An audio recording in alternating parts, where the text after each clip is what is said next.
نحمده ونصلي على رسوله الكريم اعوذ باللہ من الشیطان الرجیم بسم اللہ الرحمن الرحیم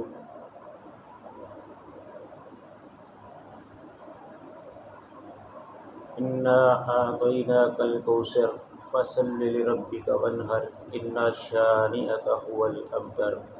صدق اللہ العظیم۔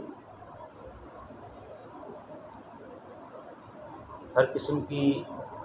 بڑائی، کبریائی، حمدیں، تعریفیں اللہ تعالیٰ کی ذات کے لیے جو سب کو پیدا کرنے والا اور سب کا خالق و مالک ہے، اور درود و سلام رسول اللہ صلی اللہ علیہ وآلہ وسلم کی ذات پہ جو ساری کائنات کے سردار اور سارے نبیوں کے امام ہیں۔ اس سے پہلے ہم حضرت عمار بن یاسر رضی اللہ تعالیٰ عنہ کے والدین کے بارے میں اور کچھ ان کے بارے میں حالات کا تذکرہ کر چکے ہیں۔ اب ہم حضرت عمار بن یاسر رضی اللہ تعالی عنہ کے دیگر حالات و واقعات پر گفتگو کریں گے۔ حضرت عمار بن یاسر رضی اللہ تعالی عنہ کی خدمات، قربانیاں اسلام کے لیے بے مثال اور لازوال ہیں۔ جس طرح حضرت عمار بن یاسر رضی اللہ تعالیٰ عنہ نے رسول اللہ صلی اللہ علیہ وآلہ وسلم کے دور میں تکلیفوں، مصیبتوں اور اذیتوں کے باوجود اسلام کے لیے ہر قسم کی قربانی دینے سے کبھی گریز نہیں کیا، اور معاشرے میں ان کی قدر و منزلت بے حد اور نمایاں اہمیت کی حامل تھی۔ اسی طرح رسول اللہ صلی اللہ علیہ وآلہ وسلم کی زندگی کے بعد بھی حضرت عمار بن یاسر رضی اللہ تعالیٰ عنہ خلفائے راشدین کی نظروں میں بھی اسی قدر عزت، قدر و منزلت اور اعلیٰ مقام رکھتے تھے، اور اسلام کے لیے ہر قسم کی خدمات کے لیے ہمہ وقت تیار رہتے تھے۔ جس طرح رسول اللہ صلی اللہ علیہ وسلم کی موجودگی میں حضرت عمار بن یاسر رضی اللہ تعالیٰ عنہ نے تمام غزوات میں شرکت کی اور اسلام کے لیے بڑھ چڑھ کر قربانیاں دیں، اسی طرح خلفائے راشدین کے دور میں بھی حضرت عمار بن یاسر رضی اللہ تعالیٰ عنہ نے اسلام کی خدمت کے لیے کسی دقیقہ کسی خدمت سے کبھی گریز نہیں کیا۔ حضرت ابوبکر صدیق رضی اللہ تعالیٰ عنہ کے زمانے میں شروع ہی سے اسلام کے لیے انتہائی اہم اور ناگہانی قسم کی جنگیں لڑنا پڑیں، جس میں مانعین زکوٰۃ مرتدین تھے، اور مدعیان نبوت کے معاملے میں ان کے خلاف جنگیں لڑنا پڑیں۔ تو ان تمام جنگوں میں حضرت عمار بن یاسر رضی اللہ تعالیٰ عنہ نے انتہائی بہادری، صبر و تحمل کا مظاہرہ کیا۔ خصوصاً جو جنگ یمامہ تھی اس میں تو وہ مسلمانوں کے لیے ایک زندگی اور موت کا مسئلہ بن گئی تھی۔ مسیلمہ کذاب کے حوالے سے یہ جنگ تھی، اس نے خود رسول اللہ صلی اللہ علیہ وسلم کے زمانے میں بھی اپنے فتنہ انگیز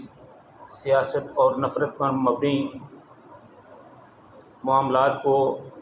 رسول اللہ صلی اللہ علیہ وسلم کے آگے رکھا اور کہا کہ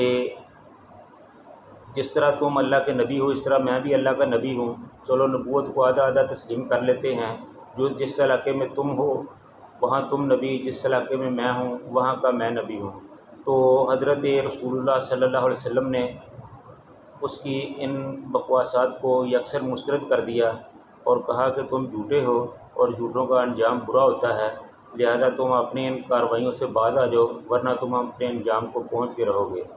تو اس وقت تو وہ خاموش رہا، لیکن رسول اللہ صلی اللہ علیہ وسلم کی وفات کے بعد اس نے اس موقع کو غنیمت سمجھا اور مسلمانوں کے خلاف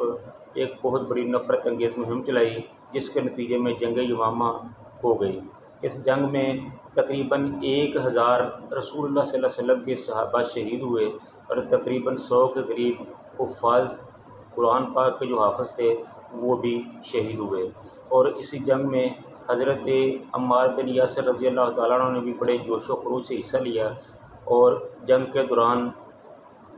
ایک کافر کے ساتھ ان کا مقابلہ ہوا تو وہ کافر ان پہ بھاری پڑنے لگا، تو اس نے پورے زور سے حضرت عمار بن یاسر رضی اللہ تعالیٰ عنہ پر حملہ کیا، تو اللہ تعالیٰ نے ان کو بچا لیا، لیکن وہ جو تلوار تھی وہ ان کے سر کے قریب سے گزرتی ہوئی ان کے کان پر لگی، اور ان کا ایک کان جو تھا وہ کٹ گیا۔ یہ جنگ یمامہ کا واقعہ ہے۔ اس طرح بہت سے معاملات ہیں جو ہوئے۔ اس کے بعد حضرت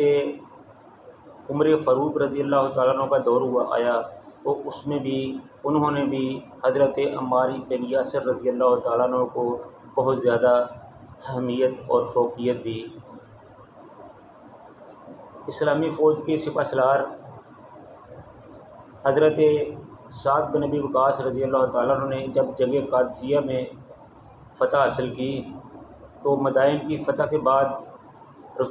حضرت عمر رضی اللہ تعالیٰ عنہ نے ان کو ایک نیا شہر بسانے کا کہا، تو انہوں نے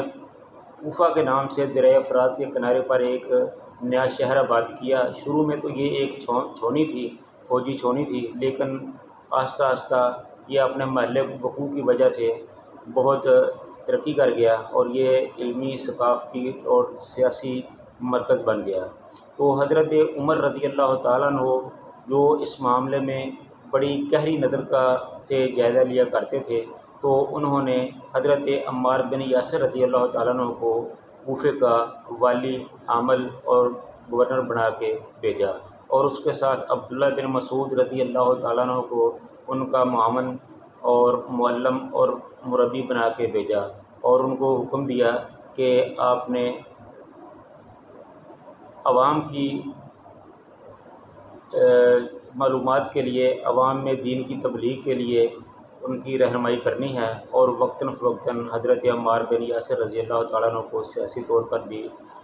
گائیڈ کرنا ہے، ان کے ساتھ تعاون کرنا ہے۔ تو اس طرح حضرت عمار بن یاسر رضی اللہ تعالیٰ عنہ حضرت عمر رضی اللہ عنہ کے دور میں کوفہ کے گورنر رہے۔ اس کے بعد حضرت عثمان رضی اللہ تعالیٰ عنہ کا 12 سالہ سیاسی دور بھی گزر گیا، تو اس میں بھی وہ کوفے کے حاکم رہے۔ اس کے بعد وہ کوفہ کی حاکمیت سے الگ ہوئے اور الگ تھلگ زندگی بسر کرنے لگے۔ تو اس طرح حضرت عمار رضی اللہ تعالیٰ عنہ کا وقت گزرتا گیا۔ جب حضرت علی رضی اللہ تعالیٰ عنہ کا دور آیا، تو اس دور میں وہ حضرت علی رضی اللہ تعالیٰ عنہ کے ساتھ تھے کہ جنگ صفین کا واقعہ پیش آیا۔ تو جنگ صفین میں حضرت عمار بن یاسر رضی اللہ تعالیٰ عنہ اس جنگ میں مقابلہ کرتے ہوئے شہید ہو گئے، اللہ کو پیارے ہو گئے۔ تو اس طرح یہ حضرت عمار بن یاسر رضی اللہ تعالیٰ عنہ کے حالات اور واقعات تھے، ان کے شان اور ان کے فضائل تھے۔ تو اللہ تعالیٰ سے دعا ہے کہ اللہ تعالیٰ ہم سب کو ان کے نقش قدم پر چلتے ہوئے دین کی خدمت کی توفیق دے۔ وآخر دعوانا ان الحمد للہ رب العالمین۔